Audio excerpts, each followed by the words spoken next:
David Koch explains the steps needed to ensure a smooth ride into retirement. Nobody wants to picture themselves losing independence. And for many retirees, formal aged care is still decades away. The average age of admission to residential care today is 83. However, just like building your superannuation savings, it pays to plan ahead when it comes to the complex financial factors surrounding aged care. People tend to think about only the active phase of retirement, the holidays and spending time with grandkids, says HLB Mann Judd wealth management partner George Wright.Compare superannuation pension. The aged care landscape has shifted dramatically in recent years as the government moved towards more of a user-pays system for those who can afford it. There also has been strong growth of in-home care, which is much cheaper to government than the average annual subsidy of $55 or it pays per aged care home resident. Wright says the main financial factors to consider are what to do with the family home, what aged care will cost and how a retiree's age pension will be affected. He says the cost of each room is published on the myagedcare.gov website, which has plenty of information about all types of care, including fee estimators. People can also call My Aged Care on 1-800-200-422.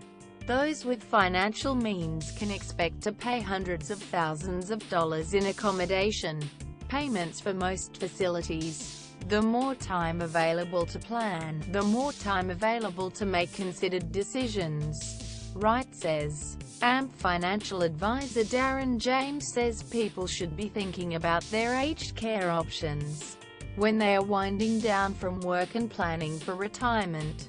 Unfortunately, it's often too late to consider aged care when the need for it actually arrives.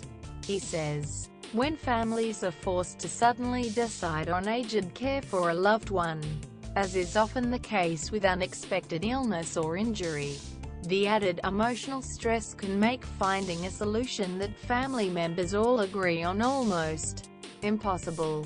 The family home is generally exempt for a period along with any rental income derived from it.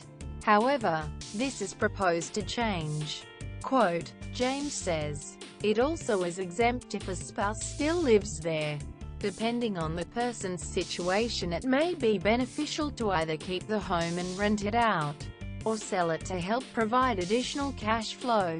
The ongoing fees for aged care, in some cases, will be means tested on personal income and assets, including the family home. Quote, James says, it's really important to seek advice on what the best options are for you. The cost of residential aged care. Daily care fee $48.25 for meals, cleaning, laundry etc. Means tested care fee based on income and assets. myagedcare.gov.au has estimators. Accommodation costs which may be government subsidized depending on income and assets. Fees for extra services if you choose a higher standard of accommodation.